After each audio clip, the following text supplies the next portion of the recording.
Cada día convivimos con marcas que dominan el mundo. Las vemos, las reconocemos, pero casi nunca conocemos cómo llegaron hasta ahí. Decisiones arriesgadas, momentos críticos. Esto es más allá del logo. Hoy Pepsi es un símbolo global asociado a juventud, música y rebeldía, pero su historia comienza de una forma mucho más frágil. Cómo una bebida creada en una pequeña farmacia estuvo a punto de desaparecer 2 veces y aún así logró enfrentarse al imperio más poderoso del refresco. A finales del siglo XIX, Estados Unidos vive una transformación profunda. La industrialización acelera la vida cotidiana, las ciudades crecen y con ellas aparecen nuevas preocupaciones. El estrés, la digestión, el cansancio. Las farmacias no solo venden medicinas, también crean tónicos, jarabes y bebidas saludables que prometen aliviar los males de la vida moderna. En ese contexto, el refresco aún no es entretenimiento, es casi medicina. En 1893, en la ciudad de New Bern, Carolina del Norte, un farmacéutico llamado Caleb Bradham busca crear una bebida distinta. No persigue fama ni imperios, quiere algo simple, un jarabe agradable, al gusto que ayude a la digestión y pueda venderse en su farmacia. Mezcla azúcar, agua carbonatada, aceites y extractos naturales. El resultado tiene un sabor intenso, dulce, diferente.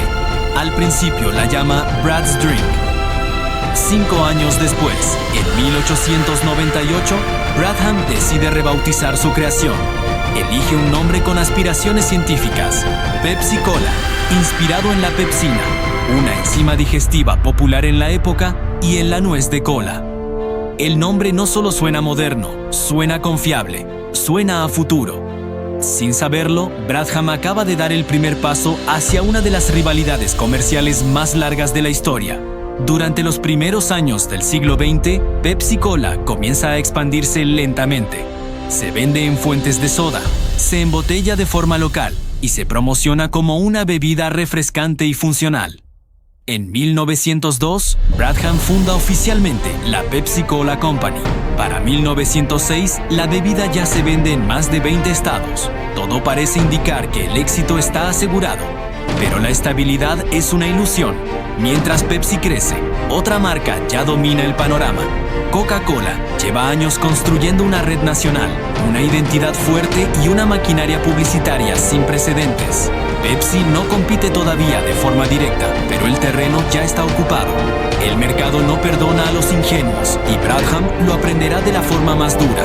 En los años previos a la Primera Guerra Mundial, el precio del azúcar comienza a fluctuar violentamente.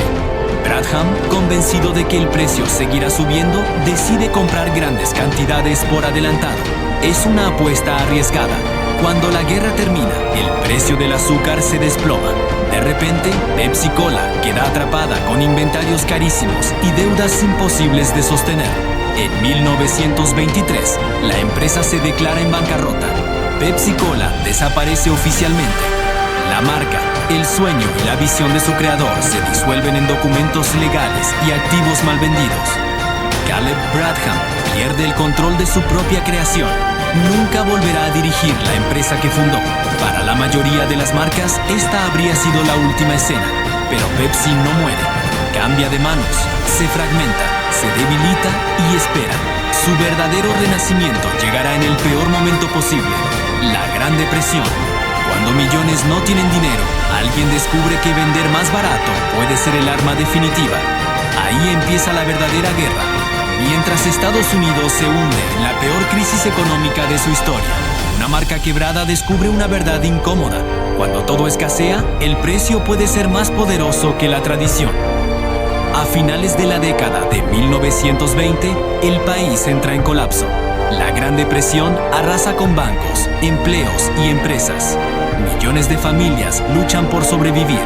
El consumo se desploma, el dinero desaparece. Para la mayoría de las marcas, este es el principio del fin. Para Pepsi, será el inicio de algo nuevo.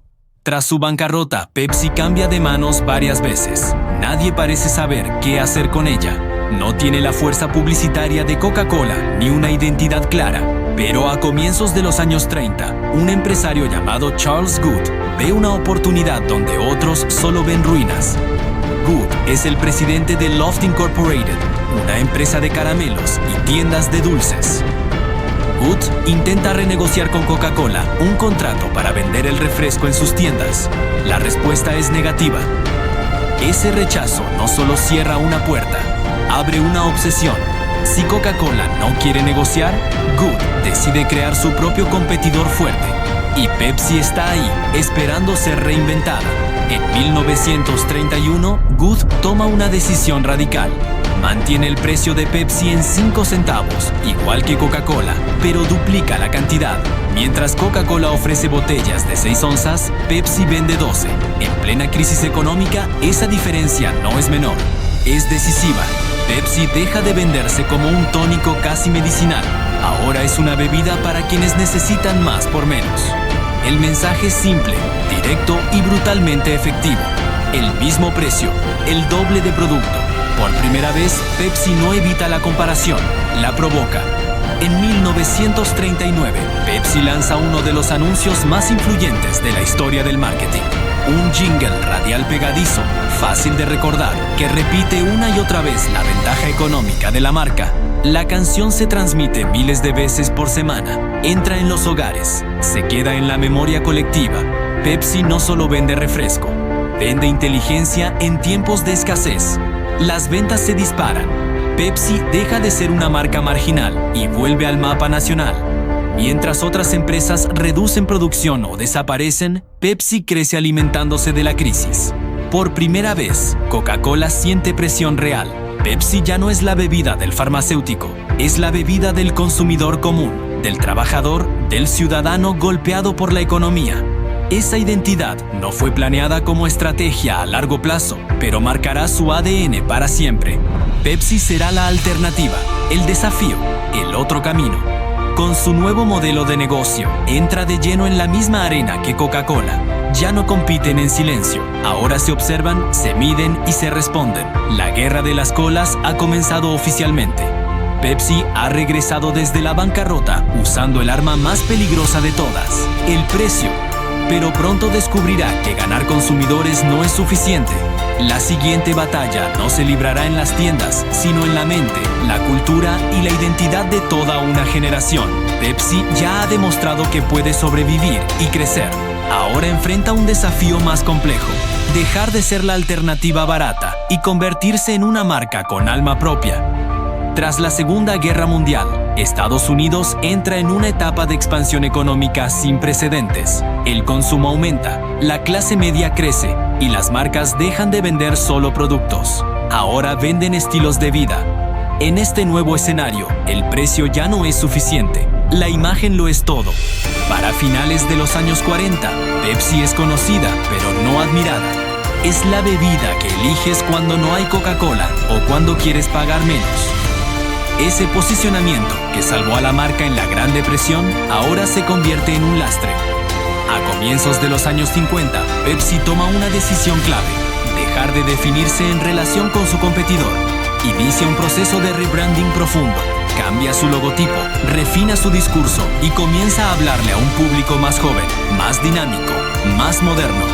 Mientras Coca-Cola se asocia con tradición, familia y estabilidad, Pepsi se mueve hacia otro terreno. Empieza a presentarse como la bebida de la nueva generación, de quienes no quieren repetir el pasado, sino crear algo distinto. No es solo una diferencia estética, es una declaración ideológica. Durante los años 50, la música popular se convierte en una fuerza cultural. El rock and roll sacude normas sociales, acelera el ritmo de la vida cotidiana y redefine lo que significa ser joven. Pepsi observa ese fenómeno y se acerca. No lo domina aún, pero entiende que ahí está el futuro. Los anuncios de Pepsi ya no hablan solo de sabor o precio, hablan de movimiento, cambio y energía.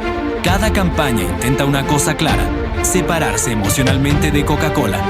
La batalla ya no es por la botella, sino por la mente del consumidor. A comienzos de los años 60, la estrategia cristaliza en un concepto que marcará la historia de la marca: la generación Pepsi. No se trata de edad, sino de actitud. Pepsi no quiere clientes fieles, quiere seguidores que se identifiquen con una forma de ver el mundo. Definir una generación es peligroso. Puede conectar profundamente o alienar a millones. Pero Pepsi entiende algo fundamental. Si no toma riesgos, siempre será secundaria. Decide avanzar sin garantías. Coca-Cola observa el movimiento con atención. No responde de inmediato, pero no ignora la amenaza. Por primera vez, Pepsi no compite con descuentos ni volumen. Compite con significado. Y eso es mucho más difícil de neutralizar. Pepsi ha definido su identidad, pero aún no la ha probado en el escenario más grande posible. La juventud, la música y la cultura están cambiando, y pronto el mundo entero estará mirando. Pepsi ha elegido su bando. El cambio, la juventud, el futuro. Pero la siguiente década traerá una explosión cultural sin precedentes, y Pepsi apostará todo a una sola carta, convirtiendo la publicidad en espectáculo global. Pepsi ya había elegido a la juventud, ahora debía demostrarlo frente al mundo entero. La pregunta era simple y peligrosa. ¿Qué pasa cuando una marca deja de anunciarse y empieza a entretener? Durante los años 60 y 70, la televisión se convierte en el centro de la vida doméstica. Millones de personas consumen las mismas imágenes, los mismos mensajes, al mismo tiempo. Las marcas entienden que quien domine la pantalla dominará la conversación cultural. Pepsi decide no imitar la publicidad tradicional. En lugar de mensajes familiares o escenas cotidianas, apuesta por ritmo, música y edición rápida. Sus anuncios se sienten distintos, más cercanos a videoclips que a comerciales. La generación Pepsi ya no es solo un concepto abstracto, ahora tiene rostros, sonidos y energía. La marca se asocia con deportes, eventos juveniles y celebraciones que representan movimiento y cambio. Pepsi no habla sobre juventud, la muestra. A finales de los años 70 y comienzos de los 80, la cultura popular entra en una nueva era. La música pop se globaliza, los artistas se convierten en íconos internacionales y la imagen lo es todo. Pepsi entiende que este es el momento de dar el salto definitivo. En 1984, Pepsi firma un acuerdo histórico con una de las figuras más influyentes del planeta, Michael Jackson. No es solo un contrato publicitario, es una declaración de intenciones. Pepsi se asocia con el mayor símbolo de la cultura pop del momento. Los anuncios protagonizados por Jackson rompen todos los esquemas. Alta producción, coreografías, narrativa y emoción. No se sienten como anuncios, se sienten como eventos. Millones de personas los esperan, los comentan y los recuerdan. El éxito no llega sin costo. Durante la grabación de uno de estos anuncios, Michael Jackson sufre un grave accidente que genera polémica y atención mediática global. La asociación entre marca y celebridad demuestra ser poderosa, pero también peligrosa. Aún con la controversia, el impacto es innegable. Pepsi se instala en el centro de la cultura juvenil global. Por primera vez, muchos consumidores asocian la marca no con un refresco, sino con música, espectáculo y modernidad. Coca-Cola observa cómo Pepsi se apropia del lenguaje de la época. El gigante, históricamente conservador, comienza a sentir que su mensaje ya no conecta con los más jóvenes. La década de los 80 avanza y la rivalidad se intensifica. Pepsi ha ganado visibilidad, influencia y relevancia cultural, pero Coca-Cola no se quedará inmóvil. La presión es tanta que Coca-Cola está a punto de tomar la decisión más arriesgada de su historia. Una decisión que cambiará el mercado para siempre y que le dará a Pepsi su mayor oportunidad. La guerra está a punto de estallar. En la cima de su poder, el líder absoluto del mercado duda de sí mismo. Y cuando un gigante duda, el retador encuentra su momento. Esta es la historia de cómo Pepsi provocó el mayor error estratégico en la historia de las marcas. A comienzos de los años 80, Coca-Cola sigue siendo la marca de refrescos más grande del mundo, pero algo ha cambiado. Los estudios de mercado muestran una tendencia inquietante. En pruebas a ciegas, muchos consumidores prefieren el sabor de Pepsi. Pepsi no ataca con declaraciones agresivas, ataca con datos. En centros comerciales y espacios públicos lanza el Pepsi Challenge, degustaciones a ciegas donde la gente elige sin ver la marca. Una y otra vez, Pepsi gana. Las imágenes se difunden, no importa si los estudios tienen limitaciones metodológicas. El mensaje cala profundo. El mito de la superioridad de Coca-Cola comienza a resquebrajarse. Por primera vez, el líder duda públicamente de su producto. Tras años de pruebas internas y miedo a perder relevancia entre los jóvenes, Coca-Cola toma una decisión radical. En 1985, anuncia el lanzamiento de una nueva fórmula. La receta original, el símbolo de la marca durante casi un siglo, será reemplazada. La nueva bebida es más dulce, más cercana al perfil de Pepsi. Los ejecutivos confían en los datos. Los números dicen que a la gente le gusta más, pero los números no miden memoria, identidad ni apego emocional. La respuesta es inmediata y feroz. Cartas, llamadas, protestas y boicots. Los consumidores no sienten que les hayan cambiado un producto, sienten que les han quitado parte de su historia. New Coke se convierte en un símbolo de desconexión entre marca y consumidor. Pepsi no celebra públicamente, no lo necesita. Mientras Coca-Cola intenta justificar su decisión, Pepsi refuerza su posición como la opción moderna, audaz y coherente. El contraste es brutal. Solo unos meses después, Coca-Cola se rinde. La fórmula original regresa bajo el nombre de Coca-Cola Classic. El daño ya está hecho. Pepsi no supera definitivamente a Coca-Cola en ventas globales, pero gana algo quizás más importante: legitimidad. Ya no es el eterno segundo, es un rival real, capaz de desestabilizar al líder. El enfrentamiento ha escalado a niveles inéditos. Ambas marcas gastan millones en publicidad, patrocinios y posicionamiento cultural. La guerra es abierta, permanente y global. Pepsi ha provocado el mayor error de su rival, pero ahora enfrenta un nuevo problema. La cultura cambia más rápido que nunca, y lo que funcionó en los 80 podría volverse irrelevante en la próxima década. Pepsi ganó relevancia siendo joven, rápida y culturalmente audaz. Pero cuando una marca se ata al presente, envejece al ritmo del mundo, ¿puede una identidad construida sobre la juventud sobrevivir al paso del tiempo? A finales de los años 80 y comienzos de los 90, la cultura global se fragmenta. La música ya no tiene un solo sonido dominante. La televisión pierde monopolio y las audiencias se diversifican. Ser la marca del momento se vuelve más difícil y más peligroso. Pepsi responde intensificando su estrategia. Se asocia con artistas, deportistas y figuras del entretenimiento que definen cada época. La marca se mueve rápido, cambia de imagen con frecuencia y abraza la novedad como principio central. Durante los años 90, Pepsi logra picos de popularidad extraordinarios. Sus campañas se vuelven eventos mediáticos. Su presencia en conciertos, deportes y televisión es constante. Pepsi no solo vende refrescos, vende pertenencia cultural. Pero algo comienza a tensarse. Al cambiar tan rápido de referentes, la identidad de Pepsi se vuelve difusa. Para algunos consumidores, la marca ya no representa un valor claro, sino una sucesión de modas. Mientras tanto, Coca-Cola refuerza su narrativa de estabilidad, tradición y continuidad. No persigue cada tendencia. Espera, observa. El contraste entre ambas estrategias se acentúa. Pepsi acelera su expansión internacional. Entra con fuerza en mercados emergentes, adapta campañas a contextos locales y diversifica su portafolio. La marca ya no es solo un refresco, es parte de un conglomerado más amplio. La empresa matriz se consolida como PepsiCo, integrando alimentos, snacks y bebidas bajo una misma estrategia corporativa. Esto da estabilidad financiera, pero diluye el protagonismo simbólico de la bebida original. A finales de los años 90, algunas campañas generan ruido, pero no siempre conexión profunda. La audiencia responde, pero de forma menos consistente. La juventud, el pilar de la marca, ya no es un bloque homogéneo.